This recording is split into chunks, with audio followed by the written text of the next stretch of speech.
Chapter 1 Magicks and Mythos. In the town of Darley, a rather small building with a sign out front sat in the square. The sign read, Heroes for Hire, giving away the agency that resided inside. Beyond the door, there was a waiting room and an office where people were reviewed. Jericho would take people's names and usher them into the office. John then talked to them about goals and powers, but almost never hired anybody. The only time he did hire anyone was when Prime had the intuition to see past the zone of truth he had on the chair. There was another door in John's office, yet no outsider knew it was beyond it. Only members of the H for H knew what it was for, because beyond there's something unnatural. The building on the outside looked like it could have three small rooms, and that's what most people thought. However, through the door there was a massive stronghold in a pocket dimension of John's discovery. The heroes emerged into the Heroes for Hire complex from the portal they entered. John will admit that there would be automated arms to take the weapons and possessions from the H for H, but John, Jericho, and Prime could store them on themselves or hide them away discreetly. Gorch is too possessive over his things, and nobody dare touch Sapphics' staff without permission, lest they turn to a glimmering statue. After returning home, the team broke to spend quality time off the job. They all had personal quarters in the complex. First to make it to their quarters was Gorch. He opened the door, and the smell of sea salt filled the immediate area. Gorch stepped through and closed the door as the scent dissipated. Through Gorch's door was a quick route to the Groglore in his universe, his fishing vessel. Gorch just spent his quality time fishing, tracking his catches. It was a relaxing time for Gorch, the sea breeze rustling through the waves. Sometimes a tug would bring a fish. If he hadn't seen something like it yet, he would take a picture and toss it back in. As Gorch fished, other matters went on in the complex. Jericho made his way to his room, which was renovated like a large workshop. He trod over to a workbench and slid the metal plating off his arm. Jericho pulled up a stool and sat down in it, grabbing his rather oversized tools, which would be hard to use in a human's hand. However, they're perfect for Jericho's hands. He unscrewed a compartment on the plating, carefully taking out the power source for his arm cannon, a chunk of crystal. He slowly placed it in a container where its power won't interfere with his equipment. Next to the container was various diagrams and microscopic pictures of the crystal. He then took a sample of another magical crystal he encountered. Pulling it off the golden cloth, it was kept with golden tweezers onto a golden microscope slide. Sapphics, who had been in his room for a while now, knew Jericho had a flake off his staff's crystal, but he didn't stop anything. He knew Jericho was smart enough not to handle it with bare hands. In his room, everything was gleaming gold. Even compared to Jericho's room, Sapphics's was the most advanced looking. He loved to live lavishly, so he had screens all over that displayed his business stats while he was away. Utilizing projections, Sapphics could still give speeches, be at meetings, talk with business partners. He was mostly in bed, writing his manifesto. He reached down to his side, taking a sip of his own Saphicola, muttering the slogan under his breath. Saphicola, gold standard. Prime is next in line, yet he isn't immediately in his room. He's stopping John before he left to conduct his business. John, I have a favor to ask, he would ask, when everyone else was gone. Hmm? Is it thing, Prime? John would respond with a grin. Yes, John, Prime chuckled, walking back to his room with John. The room was strikingly normal. No gold-plating workshop or seafaring vessel. When they entered, John's scar across his chest glowed, and a small rift appeared in front of Prime. You know not to go in, right? John would ask, which elicited a nod from Prime. John left the room, letting Prime be with himself.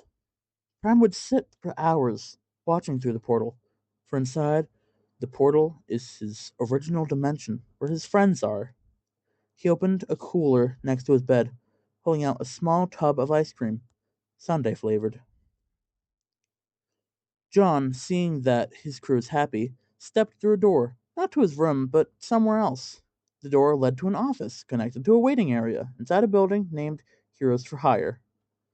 John sat in his desk chair, seeing a pile of mails and papers on the desk. It wasn't operating hours, so John didn't have to worry about interviewees coming in. He picked up the first letter, sliced it open with an ornate letter opener. It was a light day after fighting the problem necromancer.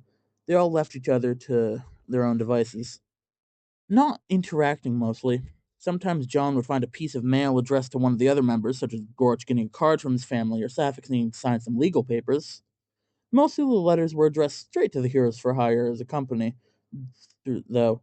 Applications, fan mail, even some requests. John personally replied to all of them. He had all the time in the world. The Heroes for Hire never often took small jobs. They were supposed to be for big deals. When John got to the bottom of the letter pile, there was exactly that, though.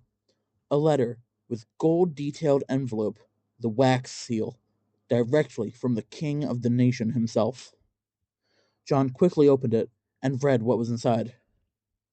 Heroes for Hire, I urgently request your assistance with a problem threatening the world. Report to Castle Corlos first thing next morning. This is not optional. Regards, King Gravel Corlos. John's eyes widened at the request. He neatly piled the unopened mail to open later as he re entered the compound. In the middle of all their rooms is a sort of meeting area with a button used to notify all the members of the team. John pressed it as a chime played in the members' heads. The words John spoke were sent directly all to their minds. Heroes for Hire, report to the meeting area, urgent mission.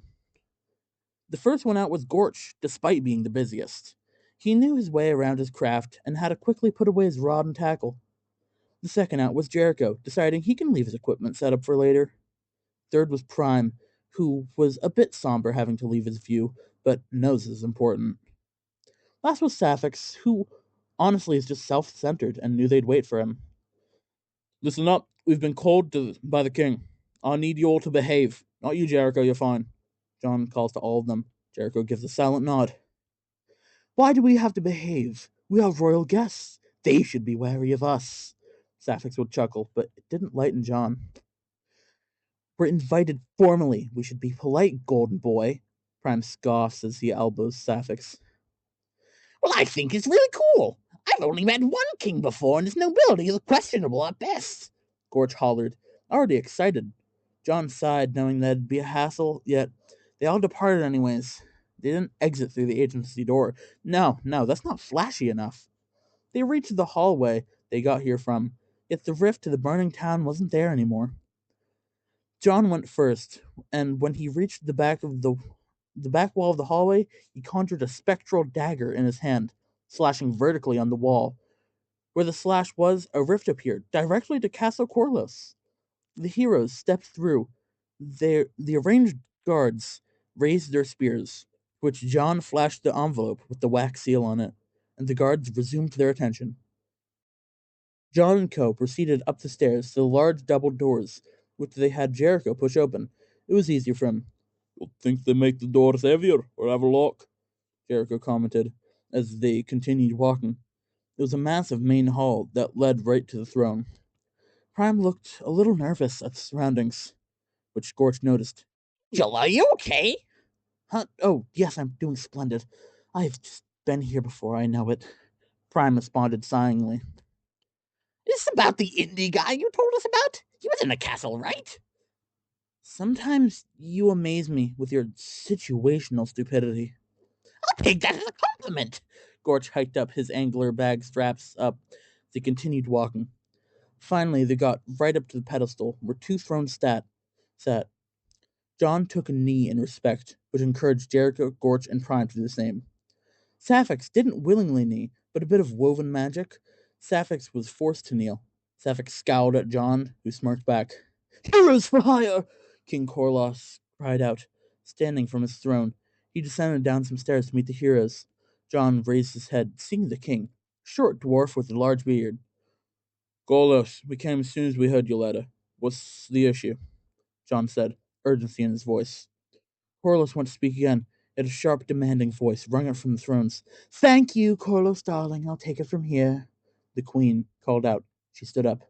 The team all looked up now to see the queen stand from her throne, an imitating elven woman walking down the stairs. "Stand, heroes," she commanded. The heroes stood. Sapphics brushed off his pants, still with a scowl.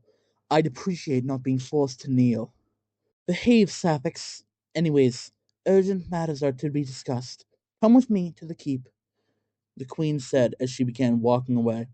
The heroes, not having much of a choice, followed her. The king ran up to the queen's side as they all went to the prison. It was located under the castle, so natural fortifications of stone and earth hold the prisoners in.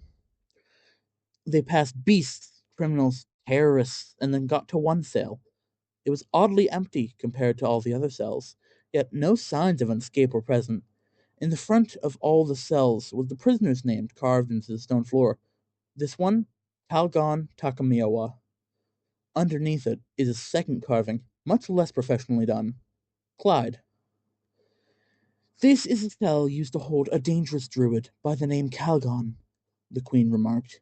"He once tried to storm the castle using a guinea pig of all things. We called it his rat, yet he insisted it was Clyde.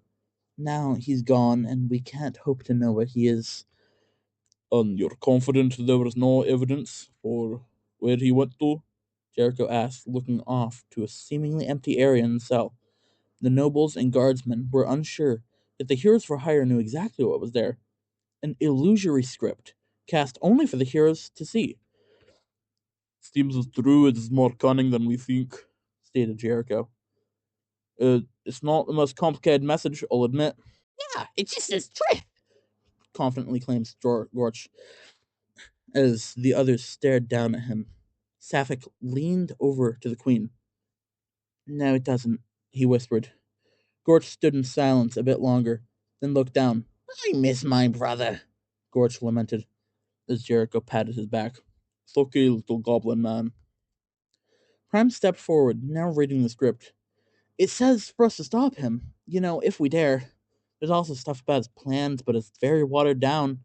He's gonna control the modern gods, whatever that means." "The modern gods?" Corlos inquires. "I've heard people saying fancies about the modern gods. One of them is actually visiting town right now." John crossed his arms, tilting his head. "Well, where's he now? And how will we know it's him?" "Well, he's kind of a rabbit folk. He prays to a god of peace. Smelvin is his name. He's staying the night at the tavern south of here." "Aye, thanks, Corliss." John nodded as he escorted his team out of this castle. They began making their way to the Traveler's Wake, the tavern in question.